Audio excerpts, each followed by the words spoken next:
Karena ilmu ini hadirin yang dimuliakan oleh Allah Subhanahu wa taala, yang menjadi sebab Allah memberikan hidayah kepada kita. Demikian pula kebodohan adalah sebab tergelincir dari jalan Allah. Dewasa ini hadirin yang dimuliakan oleh Allah, salah satu survei menyebutkan, beberapa hari kami ikut pelatihan dai pedalaman menangkal kristenisasi yang marak sekarang. Menurut survei daripada yang dilakukan oleh beberapa riset, diantaranya oleh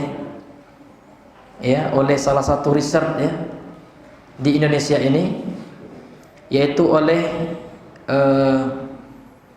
Yayasan Asia Muslim Charity Foundation, menyebutkan dalam 9 tahun rata-rata jumlah muslim di Indonesia berkurang 450 orang per hari. Ini penelitiannya semenjak 9 tahun, dari tahun 2019 ke belakang. Jadi 2010 sampai 2019. Islam yang tadinya hampir 99%, Pak ya, sekarang sudah menjadi tahun 2019 ya. Kemudian riset 2024 ini belum ada atau kami belum membacanya. Islam sekarang berjumlah 87,15%.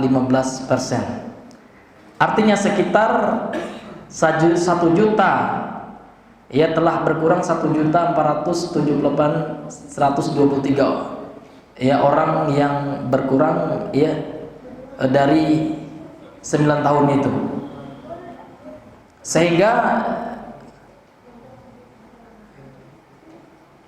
450 orang ya per hari ya, semenjak kalau dihitung dari 2010 sampai 2019 itu perkurangan jumlah umat Islam perharinya. Nah, kemudian yang bertambah siapa? Yang bertambah adalah Kristen Protestan atau Protestan ya. Sementara agama yang lain yang menurut research ini, Katolik, Hindu, Buddha dan lain-lain berkurang juga. Coba Bapak buka situs misionaris ya Jerman, karena memang Protestan ini berasal dari negara Jerman yang judul websitenya Joshua Project. Joshua Project berbahasa Inggris, Pak.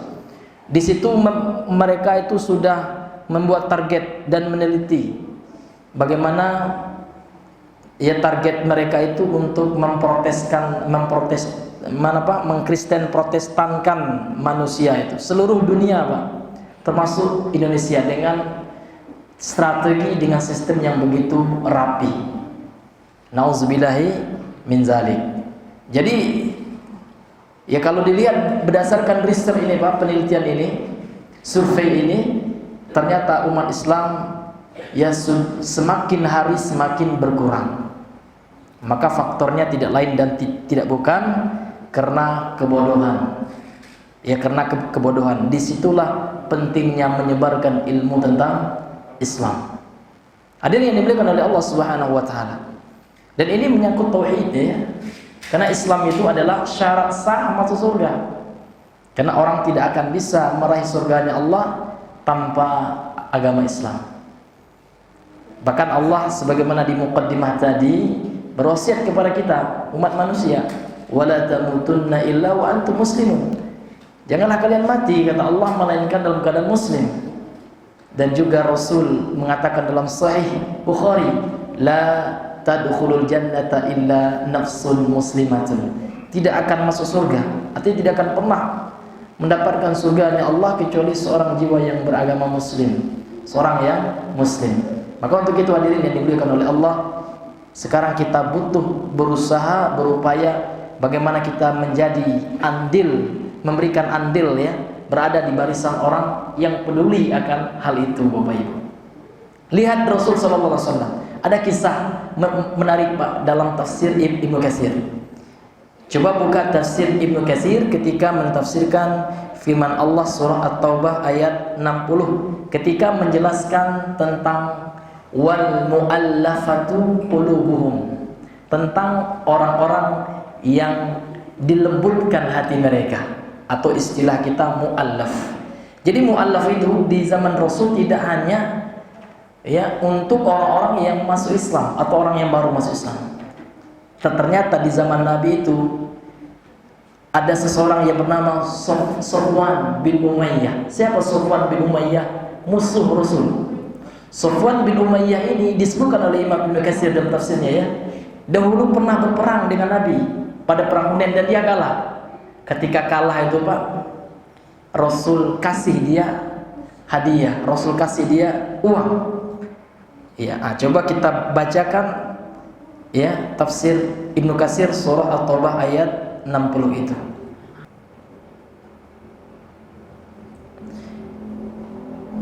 Wa ammal muallafatu qulubuhum, dan adapun yang dimaksud dengan surah At-Taubah ayat 60 ini Bapak Ibu dalil ya tentang 8 asnaf penerima zakat harta. Nah, di antaranya adalah wal muallafatu qulubuhum, yang dilembutkan hatinya. Maka Imam Ibnu Katsir mengatakan wa ammal muallafatu qulubuhum, adapun orang-orang yang muallaf, yang dilembutkan hati mereka, fa aqsamun, ini banyak jenisnya. Minhum, di antara mereka itu man yu'ta li yuslima, ada yang diberi oleh Nabi, dia masih kafir nih Pak, diberi oleh Nabi ya untuk masuk Islam. Kama a'tan Nabi sallallahu alaihi wasallam Safwan ibn Umayyah. Kama a'tan Nabi sallallahu alaihi wasallam Safwan ibn Umayyah. Sebagaimana Nabi telah memberikan Safwan bin Umayyah min ghanaimi Hunain, dari ghanaim, jam dari ghanimah ya, harta rampasan perang dari perang Hunain. Wa qad kana syahidaha musyrikan. Dahulu Safwan bin Umayyah ini ikut ya dalam perang Hunain dalam keadaan musyrik, ketika dia masih musyrik. Qala, lantas Safwan bin Umayyah mengatakan, falam yazal yu'tini hatta sara ahabban nas ilayya. Rasul itu senantiasa ngasih terus zakat kepadaku. Hatta sara ahabban nas ilayya, sampai Rasul menjadi manusia yang paling aku cintai, kata beliau. Luar biasa Nabi, padahal musuh beliau nih. Bada an kana abghadan nas ilayya, yang sebelumnya Nabi itu adalah manusia yang paling aku benci, kata beliau. Itu luar biasanya Nabi ya, luar biasa. Untuk orang masuk Islam gitu, musuh saja dikasih zakat oleh Nabi supaya masuk Islam. Begitu semangat Nabi mengislamkan manusia.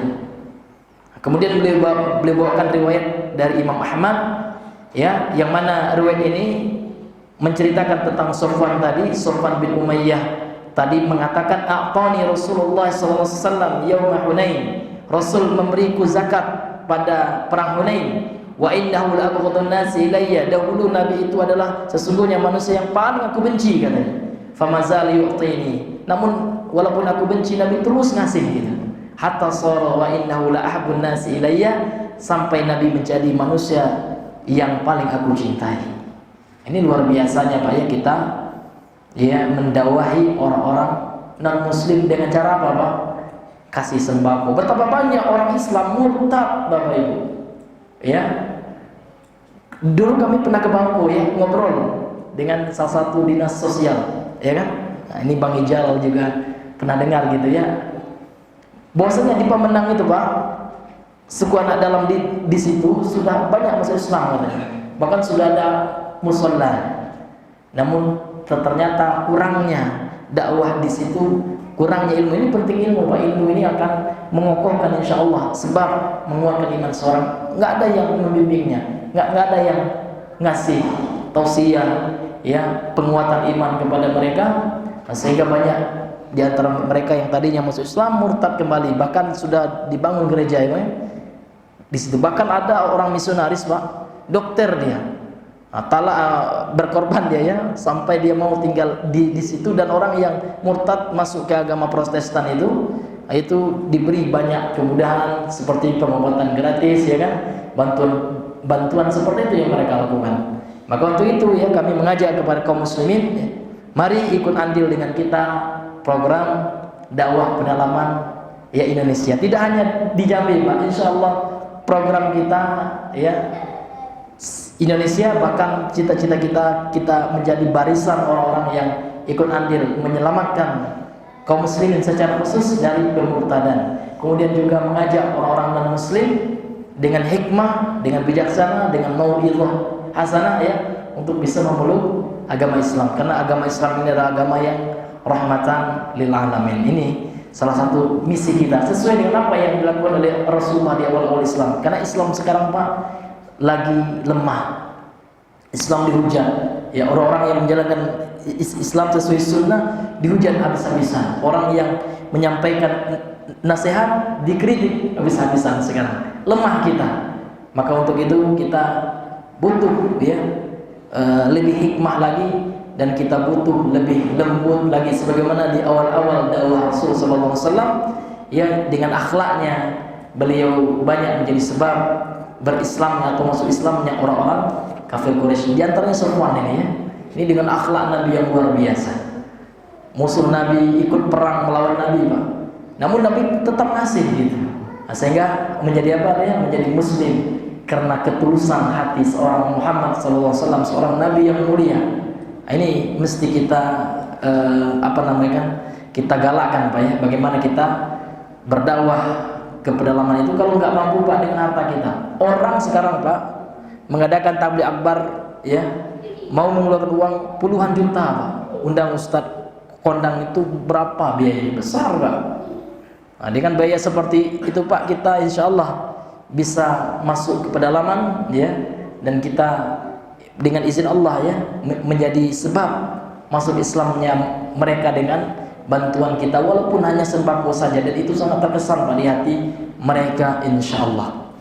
Bapak Ibu yang dirahmati oleh Allah Subhanahu wa taala, itu sedikit yang kami dapatkan kemarin ya, pelatihan tentang bagaimana menghadapi kristenisasi yang sangat luar biasa sekarang di pelosok negeri Pak, di Nias ya, kemudian di Papua ini luar biasa, kemudian di Mentawai, nah, itu luar biasa. Ada teman Pak, dia tinggal di Mentawai itu, di sekelilingnya semuanya non muslim katanya, semuanya non muslim. Bahkan ada orang Islam di Mentawai itu sekarang Pak belum mampu untuk meninggalkan memakan yang haram, karena sudah dari kecil makan babi, masuk Islam ya. Tapi kalau kita langsung keraskan, mereka masih lemah imannya. Nah, di sini butuh pendidikan tarbiyah Islamiyah, pendidikan Islam ya, penguatan iman kepada mereka dan memberikan solusi tentunya. Karena di Mentawai itu Pak, babi itu seperti hewan ternak ya, hewan ternak yang makanan sehari-hari kayak ayam Pak ya. Iya, babi kemana-mana itu Pak.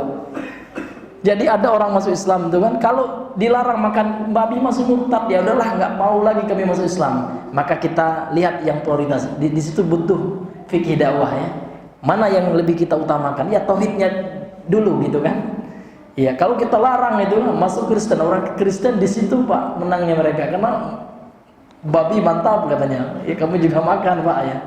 Nah itulah kendala yang dihadapi teman-teman sekarang. Maka kita berikan solusi, yang tadinya babi ganti babinya belikan kambing, dan orang itu nggak punya uang beli kambing. Nah, disitulah kita peran umat Islam membantu mereka. Ini hadirin yang dimuliakan oleh Allah Subhanahu wa taala. Itu banyak Pak kisah-kisah dengan teman-teman yang di daerah minoritas itu luar biasa. Bahkan ada teman Pak tinggal di Dairi di Sumatera Utara, dan namanya Dairi itu minoritas juga Pak. Dia bilang hanya dia saja yang muslim, dan dia waktu itu sekolah mengajar PAI gitu ya. Hanya 2 orang siswanya yang agama Islam, 2 orang Pak. Aslinya gurunya semuanya non muslim, semuanya Protestan agamanya, Kristen Protestan. Dia sendiri yang muslim Pak. Bayangkan setiap hari dia kedatangan pendeta ya, setiap hari pendeta ngasih syubhat ya. Nah, di situ butuh menguatkan ini anak-anak yang 2, walaupun 2 Pak, dia tetap, saya sebenarnya bisa aja pindah katanya. Tapi karena saya kasihan murid saya ada 2 orang muslim, ada 2 kakak di komplek itu, ada 2 kakak, ada 2 anak yang sekolah SD itu yang muslim katanya. Dan dia guru agama untuk 2 anak itu aja, semuanya kafir. Nauzubillahi min zalik. Nah, di situ fungsi untuk dakwah ya, untuk orang-orang minoritas. Belum lagi di daerah-daerah yang lainnya. Ini luar biasa. Jadi kita berdoa kepada Allah, Pak, mudah-mudahan iman kita sendiri dikuatkan oleh Allah, dan mudah-mudahan juga saudara kita yang mu'allaf itu, yang baru masuk Islam, dikuatkan iman mereka, dan mereka butuh bantuan, betul butuh, Pak. Kalau mengharapkan dana pemerintah, wallahu alam, gitu ya, mau masuk ke situ, karena banyak LSM itu, Pak, hanya cari nama aja, meraup keuntungan dan tidak menjangkau masyarakat bawah itu. Ini yang terjadi di lapangan seperti itu. Wallahu alam bisawab. Mudah-mudahan ya kita berdoa, mudah-mudahan ya Islam tetap Allah kokohkan di negeri kita ini, secara khusus ya.